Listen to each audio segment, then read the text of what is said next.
Comentario Primera Crónicas. Primera y Segunda Crónicas, bosquejo sugerido. De Primera y Segunda Crónicas. Genealogías desde Adán hasta el rey Saúl. Primera Crónicas, capítulo 1 al 9. Reinado del rey David. Primera Crónicas, capítulo 10 al 29. Muerte del rey Saúl. Capítulo 10. David consolida su reino. Capítulo 11 al 16. Pacto de Dios con David. Capítulo 17. David expande su reino. Capítulo 18 al 20. David censa al pueblo. Capítulo 21. David prepara la construcción del templo. Capítulo 22 al 29. Muerte de David. Reinado del rey Salomón. Segunda Crónicas, capítulo 1 al 9. Salomón recibe la bendición de Dios. Capítulo 1. Salomón construye y dedica el templo. 2 al 7. Fama y esplendor de Salomón. 8 al 9. El reino dividido. Reyes de Judá. 10 al 36. Reinado de Roboam. 10 al 12. Desde Abías hasta Asa. 13 al 16. Reinado de Josafat. 17 al 20. Desde Joram hasta Amasías. 21 al 25. Reinado de Usías. 26. Reinado de Jotam y Acaz. 27 y 28. Reinado de Ezequías. 29 y 32. Reinado de Manasés y Amón. 30. Reinado de Josías. 34 y 35. Últimos reyes y caída de Judá. 36.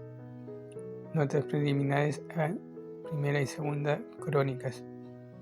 Primera y Segunda Crónicas presenta el punto de vista sacerdotal de la historia de Judá. En Crónicas hay un énfasis sobre los levitas.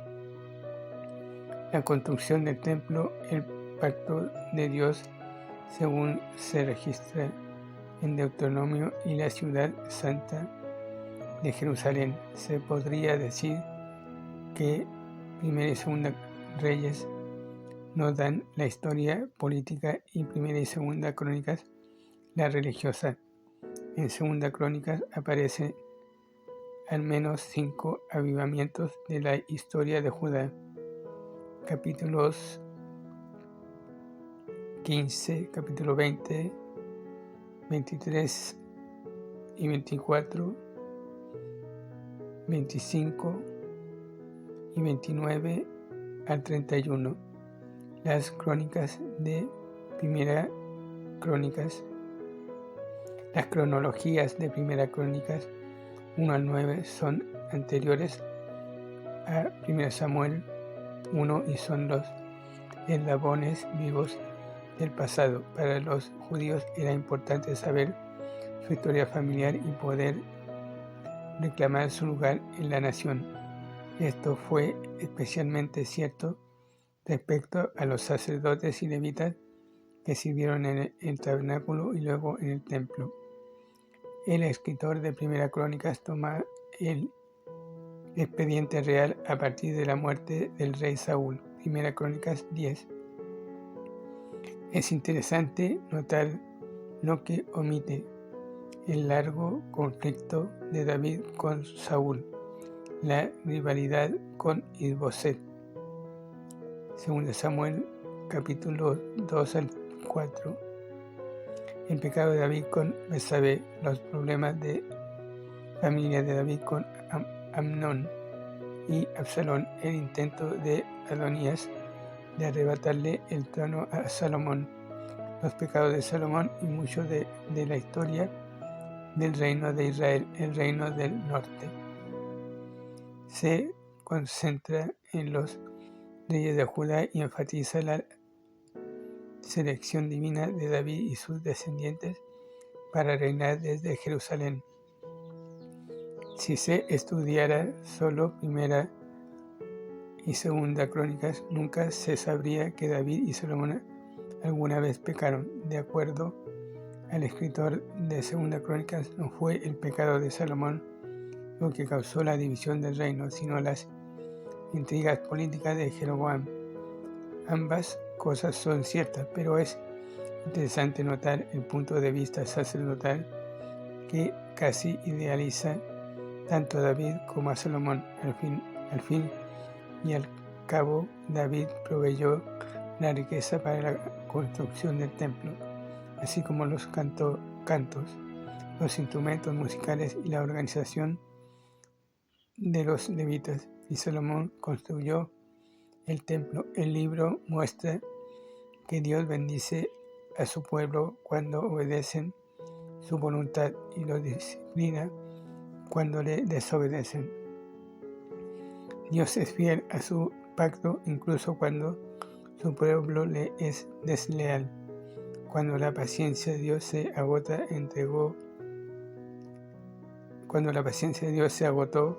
entregó a Judá a los babilonios y permitió que el enemigo destruyera el templo y la ciudad de Jerusalén. Segunda de Crónicas termina con una copia del decreto de Ciro. Segunda Crónicas termina con una copia del decreto de Ciro permitiendo a los judíos regresar a su tierra, y así es paralelo con el principio de Esdras.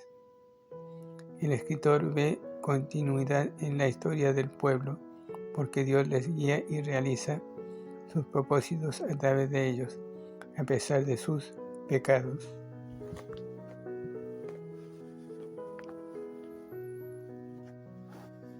Para la mayoría de la gente de hoy, la lectura de genealogías resulta aburrida, pero para los judíos era esencial. Ellos conservaban registros precisos de sus vínculos familiares por muchas razones. Uno tenía que saber su tribu y su relación familiar, porque se suponía que la propiedad debía permanecer dentro de la tribu. En situaciones cuando un pariente redentor rescataba a un pobre, tenía que demostrar que en verdad era un pariente cercano.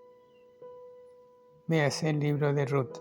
El primogénito recibía el doble de la herencia de lo que recibían los hijos. Por supuesto, los sacerdotes y levitas tenían que demostrar que eran de la tribu de Leví o no se les permitía servir. Estos cientos de nombres, algunos de ellos difíciles de pronunciar, representan personas a las que Dios usó para mantener el eslabón viviente con las promesas y los pactos del pasado. Dios escogió a los judíos y les dio promesas que a la larga afectarían al mundo. Si hubiera habido alguna ruptura en esta cadena de eslabones vivos, el Salvador no hubiese nacido en Belén en este mundo. La mayoría de estas personas son desconocidas, en tanto que unas pocas son muy famosas. Pero Dios las usó a todas para realizar sus propósitos. Al leer su Biblia, usted recuerda a personas como Abraham, Jacob, Moisés, Josué, Samuel, David, Salomón, etc. Pero si no hubiera sido por muchas personas menos conocidas, estos hombres nunca hubieran aparecido en la escena.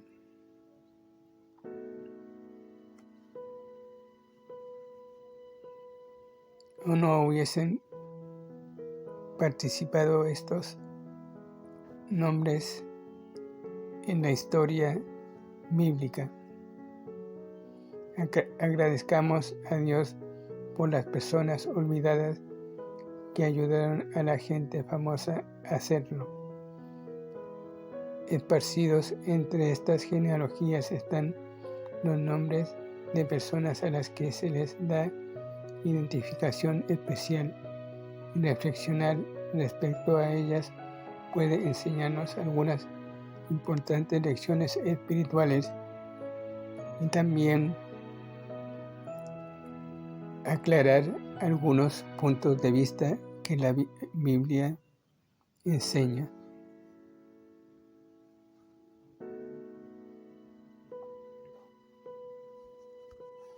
Repasemos brevemente los nombres y las historias de esta genealogía.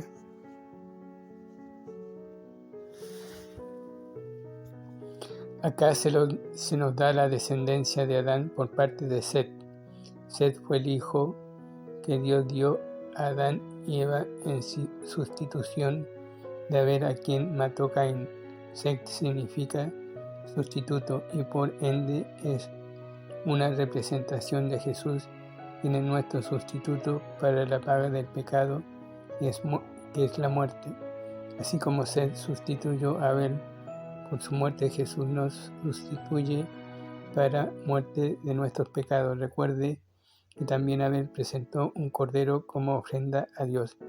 Esa ofrenda o sacrificio también era sustituto de muerte para el pecado y por consiguiente representaba a Jesús en su crucifixión.